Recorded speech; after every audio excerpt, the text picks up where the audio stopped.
The House of Mystery presents Inside Writing, the radio show where authors discuss their writing process in all genres. Welcome back into the House of Mystery. I'm Al Warren. Mr. Dave Martino finished beating up his dad, is in the room now. It's my martial art video, yeah. I can't believe you're beating your dad up and putting it on. It's training. Training? Training to beat up my dad. You're beating him up, practicing karate on your dad. Yeah. Good guy. He just, he's not in a He was my wheelchair. original teacher, Oh, yeah. No, well. Anyway. Well, we got an old buddy coming back here. So we got, he's contributed to the show, and he's done some interviews, and now he's been on as a guest, and he's a guest again. He's got a new edition pro bono, the Fugate Files, came out in February of this year, and it's kind of an update of the first book, which is under the same title. So, Mr. Jeff McArthur, thank you for being here. Hi, thanks for having me again. I'm glad I didn't anger you too much last time. Oh, you could never anger me. No, can't get enough of you. There was that time that I smacked Dave's father, but it sounds like he's doing that too, so. Yeah. Yeah, he does it for hits, and he's talking about clickbait. He gets 2 hits out of every one. That's right. Yeah, watch me throw my dad on the ground. Boy, that's a really good angle. That's a good angle to take out your dad, right? Yeah. We were just training. Yeah. That's really good. Well, Jeff, so what's been going on with you now? I didn't even realize you had written the first pro bono book back in 2012. For some reason, I've never noticed it before, which is strange for someone like me. So this is quite a case. The Starkweather, Charlie Starkweather, and back from the late 1950s, 58, I believe it was. And they call it the big killing spree that he was on. And at the time, he had his 14-year-old girlfriend. Yeah. In this time period, I mean, it was in Nebraska, and this ended up being kind of portrayed in the 1973 movie Badlands, if I remember right. And also Nebraska, the song by Springsteen, of course, is kind of based on this as well. So all of this stuff. Now, in general, the public never saw her too good. So this is kind of what you're talking about in the book. And, of course, you're on the new documentary called The 12th Victim, and it's on Showtime Paramount, depending on where you are and Right, correct. what access you have to those streaming networks. So now let's get into this case, and let's get into how you are connected to it. So yeah, I literally grew up with the case because my grandfather was appointed as Caril Fugate's attorney. Of course, I just was exposed to it from a little kid. My father later became an attorney, and the case went on for so long that he actually went to college, then law school, and became an attorney himself, and became her lawyer. Basically, joined with my grandfather, and together they eventually got her released from prison after 18 years, behind bars. And so, I mean, this is also such a legendary case within Nebraska. Everybody there knew about it then and still knows about it because, it's been around for so long. It's been such a major thing there. So, I would hear about it in the community and from my own family. And we always had this obviously different perspective because so many people in the state saw her as being guilty. She had always been portrayed as being his, killer girlfriend, and it was the new Bonnie and Clyde, and they went out together and were romantic, as they went around killing a bunch of people. But I always saw behind the scenes, which was, first of all, she had broken up with him, and that was actually what put him on the murder spree, was her breaking up with him, and then 2 days later he goes over, kills her family, takes her with him, and kills all these other people. And in some pieces of evidence were simply the fact that she was so small and not physically weak that she wasn't even able to hold up the guns that she was accused of using, let alone, shoot them. And in fact, the police, they did not charge her with murder because they knew that she would not have been able to commit any of these murders, but they had charged her with accessory to murder through the murder spree because she was there. And because there were a few points when she could have maybe escaped if you really, Monday morning quarterback. And so because she didn't do what nobody else could do, because she didn't stop him and because she didn't escape until the end, she actually did escape at the end, and that's literally how they caught Charlie. They charged her with murder, or with accessory to murder.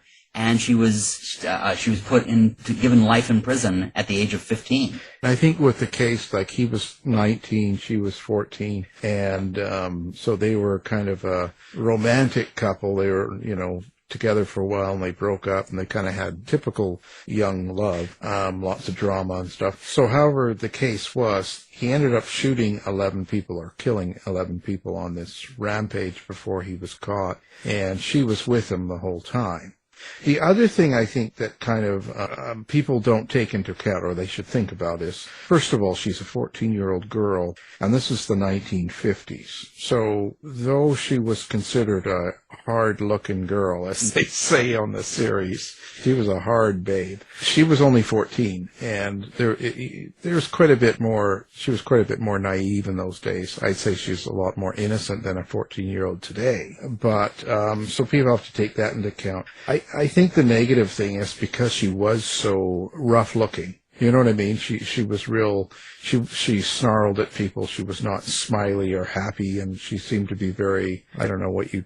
She had that attitude, and I think that was probably a lot of the problem as well. Well, all of the jurors, when asked why they convicted, the answer was always because she looked guilty. They never cited any evidence. There really wasn't any. It was always just, well, she looked guilty. And that was partially my grandfather's fault. He had been a divorce attorney, and so he was used to people going on the stand and getting emotional and, basically ruining their own cases by getting overly emotional. And he thought with a 14-year-old girl that she was going to be overly emotional and cause herself problems by getting really upset and all this thing, especially because Charlie was actually going to be there in the courtroom at certain times.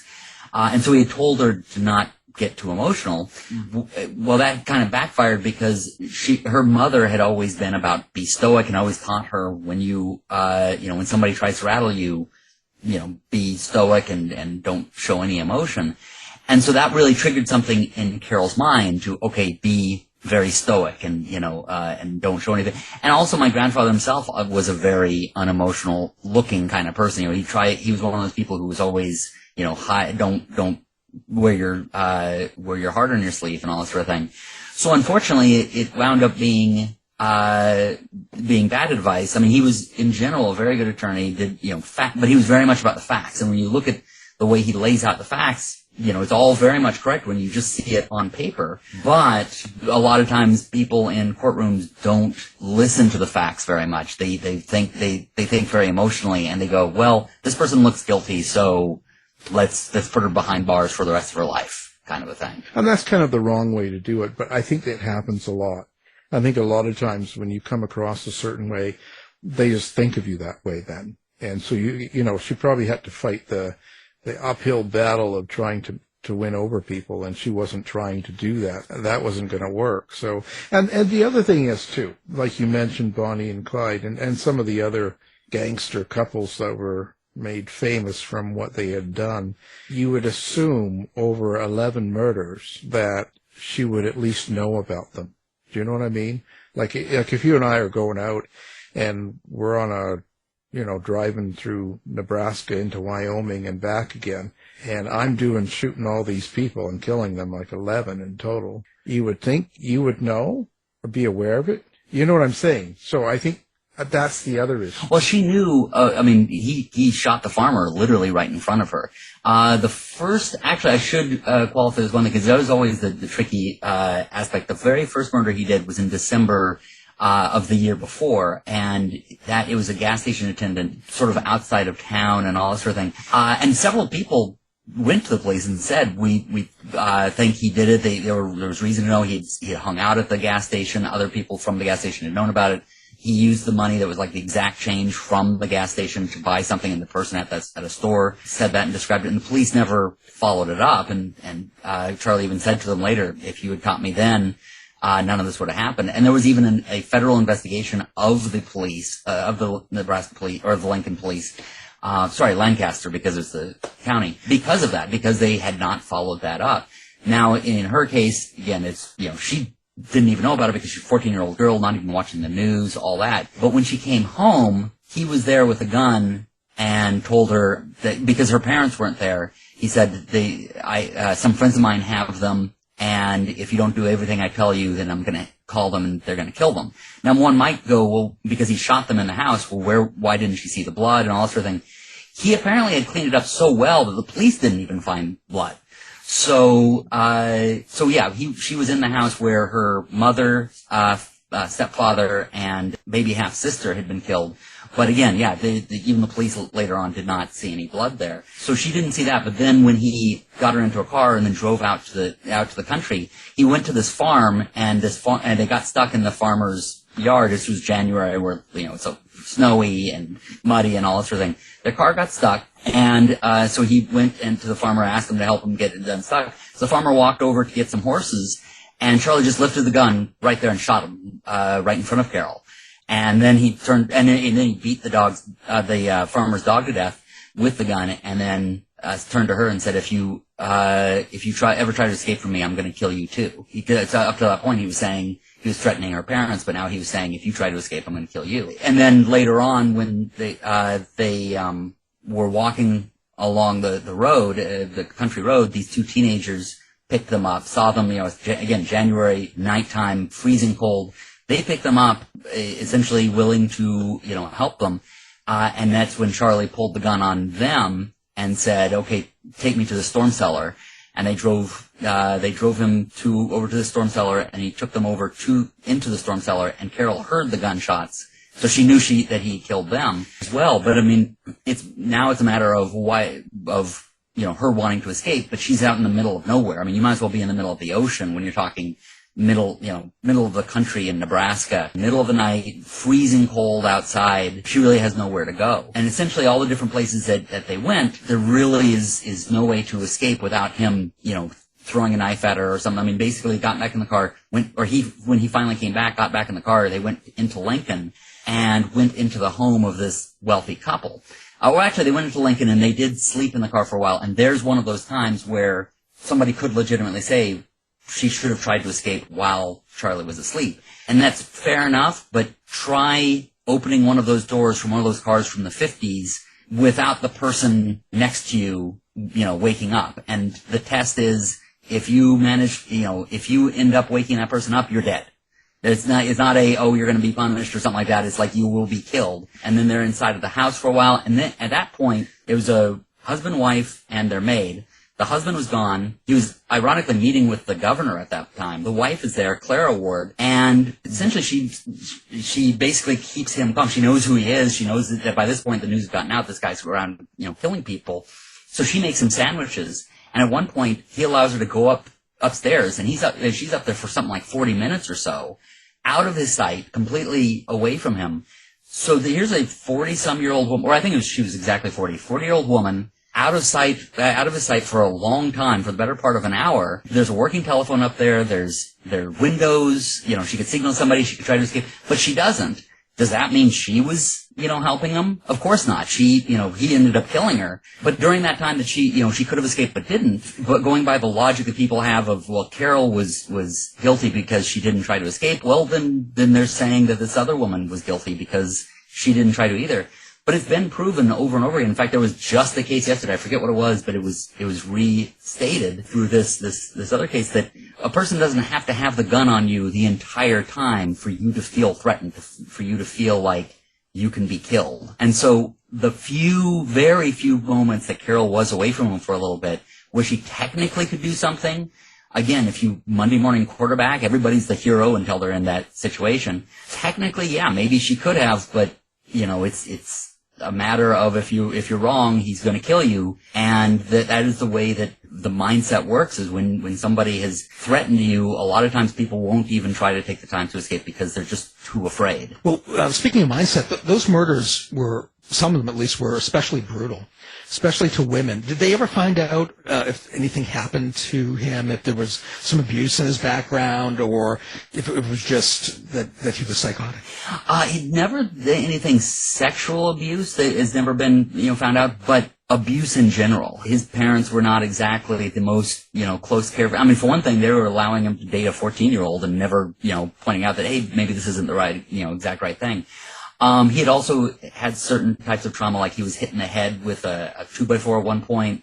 and not like buddy kind of thing, but like massively hit. He was pigeon-toed, bow-legged, and bright red hair. I mean, the way my dad described it is he's only ever seen two people with that bright red hair, him and Lucille Ball. So if you've ever seen color pictures of Lucille Ball, that's how bright a red hair he had. And so people constantly mocked him. And this is also during a period when a lot of the time teachers would not interfere with that sort of thing. Now you have maybe a little bit too much of the other side of Copland, but at that time, just basically the mental abuse was constant of people just always making fun of him. And Caril was kind of his escape from that.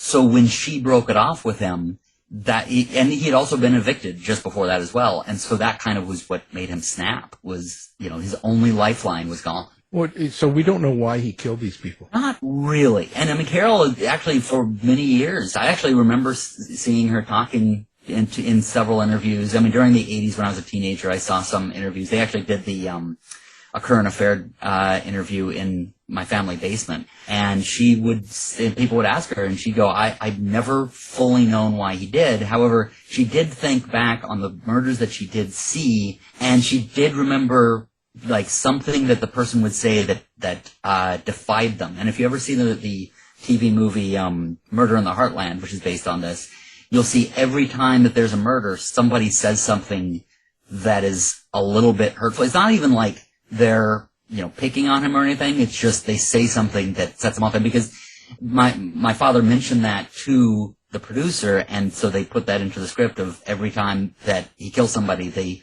did some little bit of defiance. And the reason why it's particularly confusing is because there was one person who went up to them, and Charlie did, and spent a little bit of time with him, and was able to walk away, and Charlie didn't kill him. And that was where Caril was confused. She was like, if he killed everybody around us, why didn't he kill that guy? And because where it was between after he had killed the farmer and before the teenagers, he got the car stuck, or the way he got the car unstuck was somebody else just happened to be walking by, and Charlie, rather than shooting him, asked him to help him push out the car. They got the car pushed out, and then the guy continued on, and Charlie and Caril drove away. And then he got stuck again, and then that's when the teenagers found them. It's like, why didn't he kill that one guy? Well, he apparently barely said a word, whereas the others maybe had said something like, what was it, the one part after the rich people, after he killed the wealthy couple, because the father eventually came home and Charlie shot him. After he killed them, he got into their car and drove westward, went to Wyoming. And then he pulled over. He heard that on the radio that they were looking for that particular car, so he got out and wanted to take the car of somebody who was parked along the side of the road. It was a traveling shoe salesman, and so he saw the guy sleeping in the car, and he went up, killed him, and tried to steal his car. Again, in Murder in the Heartland, the way they portray it is he goes up, and the guy wakes up, and Charlie says, "I need your car," and the guy goes, "No," and then he shoots him. That is probably more likely what happened, because had he just been asleep, Charlie might have, according to what Caril was saying, it's quite possible he might have just dragged the guy out and said, go away, but because the guy probably defied him. Now, Caril she was actually still in the other car at the moment, so she didn't really see everything, and that's actually when she saw the police. She saw a police car behind a milk truck that didn't see Charlie, but she could see them, and so she jumped out and ran to them. So she didn't see the entire interaction, but she guessed later that the guy probably woke up and told Charlie that he wasn't going to give him his car. But that's kind of the guess. But aside from that, it just seems that he was angry at the world and just wanted to kill everybody. Yeah, that's one of the strangest things, because if he wasn't having sex with the females that he was killing, and he was just killing people, it's weird that you would kill, let's say, that rich couple, the Wards, and then kill the maid. Right. She's just a working stiff. You know what I mean? She works for rich people. She's not got anything. And if he's not after her because she's a female or just killing women, for instance, I just find that's kind of weird how he killed certain people. It's hard to put together a pattern. Yeah, well, and he was especially harsh on the women. The way that he murdered them was more personal. I mean, the maid he stabbed multiple times. It's just that's the most horrific visual that I of all of them. Oh, didn't he stab her in the vagina? Well, that's the teenager. The maid he tied to the bed and he stabbed her a whole bunch of times while she just screamed and he tied and couldn't go anywhere. With the teenager, I wasn't sure whether, how much I should describe that because of how, it's one of those things where certain shows you really can't even describe it because it gets censored or whatever. But he stabbed up her vagina so far that it went like halfway up her torso. It's just horrific the way that, the brutal and sort of almost personal way that he murdered each of the women as opposed to the men. The men he usually just shot. The women, it was like he was angry with them. I wonder if he had someone he was angry, like his mother or something. That's the one that people choose often, but it makes you wonder why he was so angry to do that. That takes a lot. You're right. Yeah, exactly. And he was, there's a possibility this matters as well, is that he was impotent. I don't know if that affects it. In terms of the mother, it doesn't seem like she was any more unusually cruel or anything like that than most mothers. Certainly no more than the father. So it's hard to tell exactly, beyond just a lot of times, men who are angry at the world sometimes take it out, in particular on women. But yeah, beside that, I just can't psychologically explain it. Unless, like you said, because he was impotent, maybe he blamed it on the woman, the females, rather than himself. Right. You know what I mean? It's their fault. Yeah. That he can't do it, Right. It's hard to say what was going through his mind. Yeah. Did you know why he killed the gas station guy before all this? It seems that was straight up a robbery. But it was weird because the people at the gas station had been really nice to him. Basically, he got evicted several times, and every time he would just go sleep in his car outside their station, and they always just let him. But there's one time when he shot this guy, he took the money with him. Nobody really knows because it was only him and the other person, and he never really said what it was, but he did later on try to use the self-defense because he refused to use an insanity defense, which he would very much have been right for, but yeah, he tried to always say self-defense. And going along with Caril's story, it may be that at some point the guy tried to save his own life and, either tried to run or tried to get the gun from him or something, and Charlie shot him. But, who knows, he might, because what happened is he didn't just rob him at the store, he actually had him come with him, get into the car, and they drove a ways away. And it could be that, the guy just, like I said, tried to run or tried to get the gun or something like that. Or it could be that Charlie just, at a certain point, just decided, screw it, I want to be a murderer. Unfortunately, we just don't know.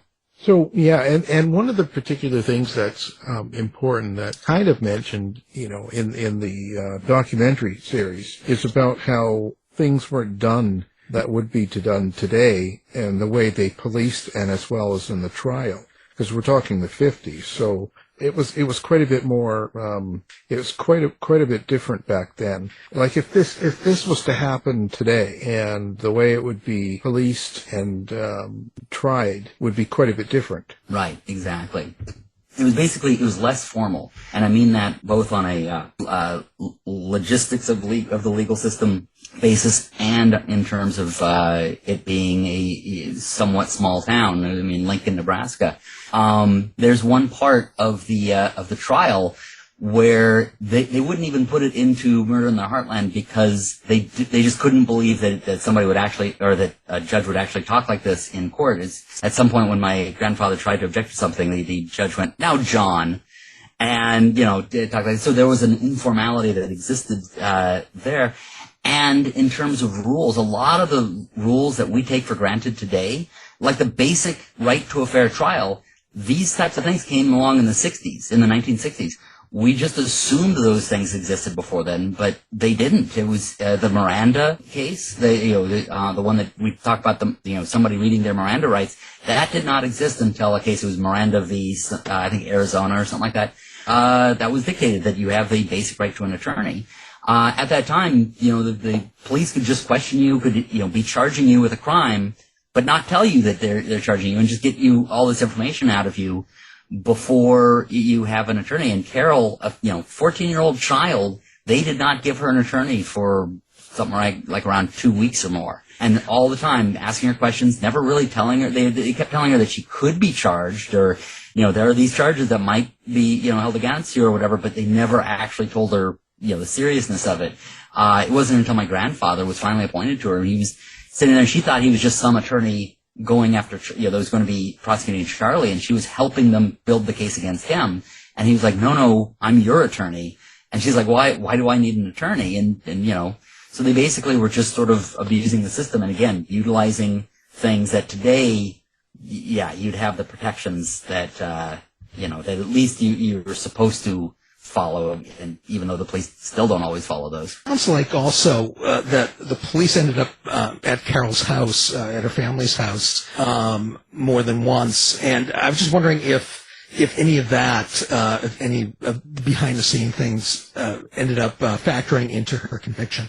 Well, are you talking about before the murder spree, or? Correct. Yeah, okay. So what happened was, when Charlie showed up, killed her family, put them in the, chicken coop behind the house, in the outhouse, he kept her there, and the police, actually, what happened first was the family members started showing up, because they're just like, when everybody sort of disappears and stops calling and all that sort of thing, they start going over there. Both her family, like Carol's grandmother, and Charlie's family, his brother, started coming over, and his sister, like, hey, what's going on? And she would meet them at the door and just tell them, everybody stick with the flu, go away. And she had even had a note that says that everybody is sick with the flu, or go away, everybody sick with the flu, Miss Bartlett. And she underlined Miss Bartlett 3 times. And the only Miss Bartlett in the house was the 2-year-old half-sister. Her mother was Mrs. Bartlett, and she went by Fugate. And so all the family members got it, knew, could tell that there was something wrong. They could also see her pointing to the, like she would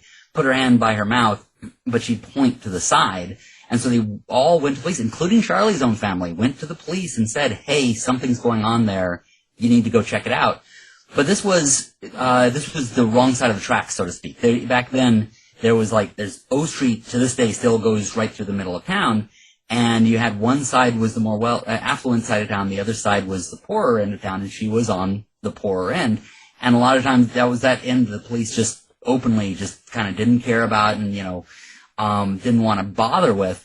But they kept pushing until, enough family members showed up. They finally went ahead and went there. And when she showed up, at the front and just said, everyone's sick with the flu, go away, they went, okay, and left. And they scolded the grandmother and said, that your kids don't want to see you, lady, stop interfering. And that was while Charlie and Caril were, there at the house, which again, everybody after that would have been saved if they had just done their job.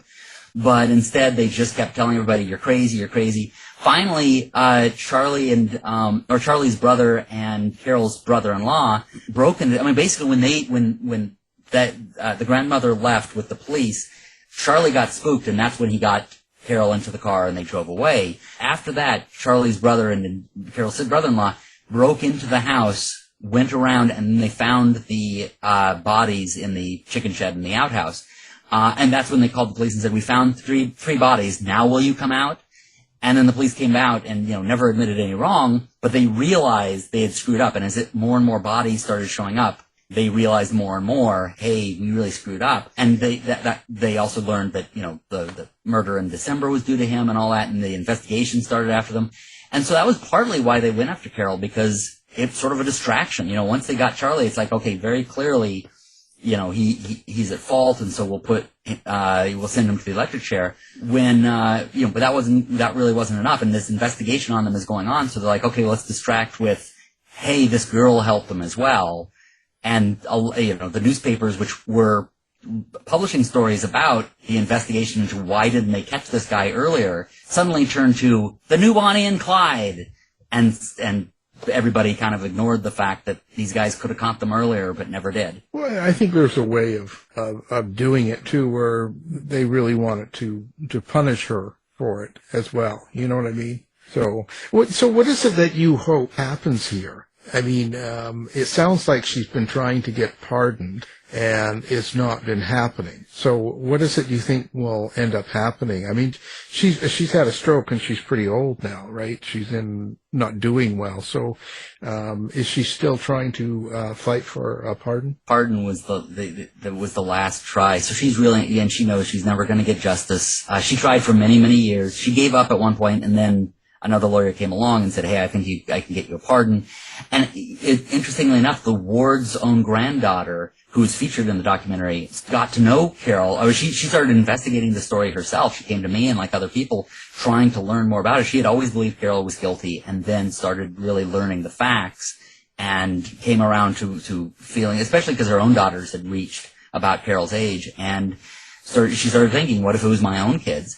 And so she became very sympathetic to Caril, met her, got to know her, and so she actually helped with the, trying to get her pardoned, and they went for it. Unfortunately, I knew all along that the pardon was never going to work. There's just too much Nebraskans have just become too convinced that they've been told all these lies for so many years. There's still a mentality there of the police are always right. And so they can't handle the fact that maybe some of these guys were corrupt. And so they've just, it's just this stubbornness that's like, no, we can't admit that we were wrong about this. Their own egos are really wrapped up in it. And if they ever admit that, I was wrong, that's like admitting that you've been wrong about something for so many years. So ultimately, she's never going to get justice. I knew that the pardon wasn't going to happen. But I did, when I wrote the book, I basically kind of wanted to set the record straight, because up to that point, all books and documentaries that were all portraying her as guilty, and like these untruths were going on when when she was in a car accident and people had thought she died. The news all reported the girl from Natural Born Killers, the real life one, was killed in a car crash. It was all over the news as if Natural Born Killers was some freaking documentary about her. And so anyway, so I just got this strong feeling that people just needed to know at least what the actual truth was. And that's why I published the first book initially. I did the second one because some people were fascinated with some of the details, and we still have all this documentation just sitting at my dad's place, including, notes from the trials, the transcripts, evidence, and even death threat letters. We just have all this stuff. So I published that in the second book. The Fugate files, as you said. So yeah, so in many ways it's just kind of to keep the record, straight. But more than anything, what I think is the importance of this case, and I end pro bono with this, or the first book with this, is that this story really questions the very nature of guilt, of what is guilt. Because, if you look at it again from a Monday morning quarterbacking, from a logistical point of view, technically, yes, there are some things she could have done. There are also some things that Clara Ward could have done. Are we going to chastise these people, or are we going to consider people guilty for not having taken an action they could have? And if we are, or how much are we going to hold somebody responsible for not doing what could have been done? And then furthermore, how much are we going to attribute that to children? I think lessons like that are very important. I think that's what really this case is more. What was more important about this case than anything is that question that we all should ask: is what is the nature of guilt? What is the point at which we consider someone to be responsible, and what do we expect from people? And then how much do we attribute to children? And then we need to attribute that to all people, everywhere and anywhere. So that's what I would like to see happen more than anything, is for people to look at this case and attribute and use it as a lesson to make that question for themselves. Well, how did Caril reintegrate into society after prison? It must have been difficult. I assume she didn't stay in Nebraska. Yeah, no, she didn't. And in fact, that was unofficially part of the deal with the parole board, was as long as she didn't stay in Nebraska. And she said, yeah, I don't want to stay. So she moved to Michigan, I believe it is. It's in that area, Michigan, Ohio area. And basically, as she put it, I just want to be a basic little old housewife. And that's basically what she did. She didn't actually marry for a very long time. She didn't even want to date, for sort of obvious reasons. And she just kind of lived her life. She wound up, she never had children of her own, but she babysat a lot. She became a nanny. She, took care of a lot of people. In her church, she would take care of the children. She just very much and she became a nurse as well. So she very much became about taking care of people. And yeah, pretty much everybody who met her would just be like, this is not the kind of person you would see as a killer, and she never had any kind of, trouble with the law or whatever. And eventually, she did marry somebody who then, unfortunately, then died in a car accident a few years later. Yeah, when I saw that it's funny. It's just the typical way people react at, did she grab the steering wheel? Did she kill him? Like that's just the way people are, So and you can imagine how frustrating that's been growing up with that, seeing what was behind the scenes, but growing up seeing people, because other people didn't know that I had this association with the case. So they would talk about it around me, having no idea that I knew that everything you were saying was BS. But just rumors just spread, and people want, when people say social media has caused, it's caused rumors to be spread and all that, I'm like, no, rumors always existed. They just didn't do it publicly. And I grew up seeing it all the time. What do you think of the portrayals, but, in the sense of, the Martin Sheen movie and even the Oliver Stone movie and all of that, the portrayals of it is always, I think it really resonates as well. It settles in people's brains and they just think that's who this person is. Right. In fact, to me, it's sort of exemplary of how to do something and how not to do something. Because the way Terrence Malick did it, I think, is exemplary. Badlands. I mean, whatever one might think of that movie, what I think that he did that was very responsible was to not make it based on the story. He, in fact, well, first of all, he actually came to Nebraska to meet with the people involved, and he met with Caril while she was in prison, and said, I don't want to do this unless I have your permission. And he made it very clear with everybody that he wasn't going to do the actual true story. He just wanted to take inspiration from the original story to create something new and different that is his own. And when it was released, Warner Brothers made it a rule to all movie theaters, you cannot advertise this as a true story, even though people know that there's some, it's inspiration from this famous story. Do not say it was a true story. And they actually sued theaters that did try to say it's based on a true story. And yeah, Terrence didn't need to do any of that. I mean, he could have just done whatever and said, yeah, this is based on a true story.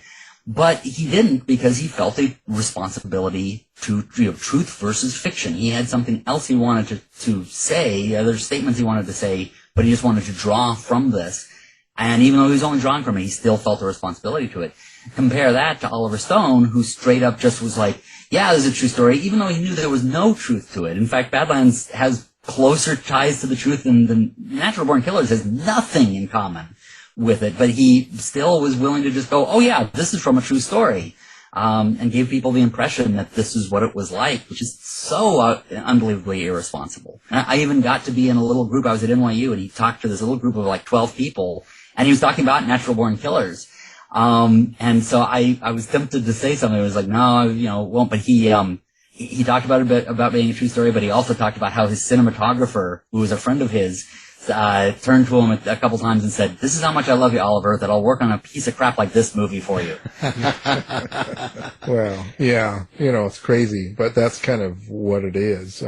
So what are people, you've got a new version of the book out. So what's in the new version? What have you done to create the new book? So it's not a written story. Instead, it's just images of from the event itself. So like newspaper clippings, the trial transcript, or scenes, parts of this trial transcript, letters, notes that my grandfather wrote, even letters that or things that Caril had written. Like a couple times she wrote notes to Charlie because they were being kept in different cells. And like at first she's saying, Charlie, I don't want to see you. I mean, certain things from the documentary, like at one point they refer to her saying, Chuck, I don't want to see you. I don't want to see you, Caril. That letter is in there. Cause my father just kept all these things. He kept them in a box, or a few boxes, and they were always at, the law office. And then for like a couple of decades, they were in his garage. And they were, how when you park your car, there's always like a line that you use of like, okay, this is as far as like, this is where the bumper goes before, this is how far I need to be before the garage door can close.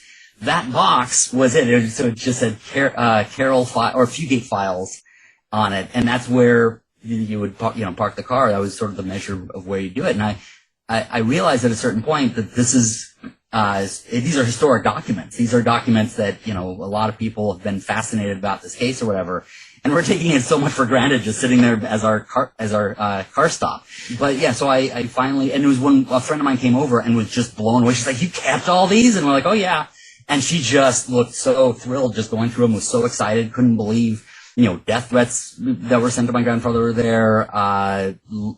Just all these different things. Some of it fading away and difficult to see anymore because it was written on pencil. My grandfather liked to write with a pencil that was so dull he wouldn't sharpen them for a long time, and so it would just get really, really dull and light. And that's what he would write a lot of his notes while this stuff was going on. These sort of historic case was going on. These things were being created. Well, did you know what your grandfather thought of her? Like, did he believe she was innocent, or what? Did you know any of his thoughts on it?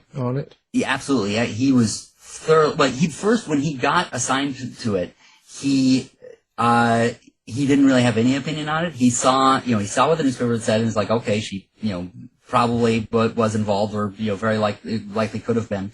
But he went on when he was not assigned, but when he was appointed as the attorney, he took it. A lot of other attorneys would not take it because they were afraid for their reputation.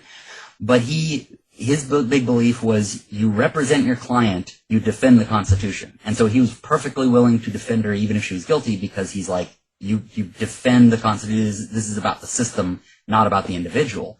And so he went there having no real opinion on whether she was innocent or guilty. But after she told him the initial story, and it fit all of the facts, it matched every fact, he was thoroughly convinced of her innocence. And he became very angry with the legal system because he was convinced they were railroading her, because there was no reason to think that she had been involved. They were just, she didn't try to escape. And then as he talked with them more and more, because he was friends with the prosecuting attorney, he started realizing more and more they were doing this really just to protect their own asses. And so he was so thoroughly disgusted with the system that he refused their payment, and he continued to represent her for 18 years, never getting paid by anybody. And that's the reason for the title pro bono, because pro bono is when you do work for free for somebody. So let's talk about where people can find you. Where do people find Jeff? Would you have social media set up? Do you have a website? And the book, I guess, is available anywhere. Yes, exactly. Amazon or anywhere you can buy ebooks or paperbacks. Actually, it is Barnes & Noble, all those places. As the site Bandwagon Online has all of my books on it, bandwagononline.com. And then if you look up Jeff McArthur author on either Facebook or Instagram, now that my Facebook is fixed, I had a problem for a while. I'm not on Twitter. I might go back on there at some point, but it wasn't really doing any good for me, and I find that it has a lot of problems in general. But yeah, Instagram and Facebook, you can find Jeff McArthur author, and Bandwagon Online is where you find all my books. Well, of course, we're going to have that up there as well, so people can find you with one click, and then we're all set. So really appreciate you being on. And so what are you working on now? Anything different? Another book, or are you just going to promo this right now? Well, I'm right now just starting on one called The Entertainment Generation, which is a book basically about my generation. I've always hated the name Generation X, for multiple reasons. It's just it's poor naming, and really the last several generation names have just been really, really dumb in my opinion.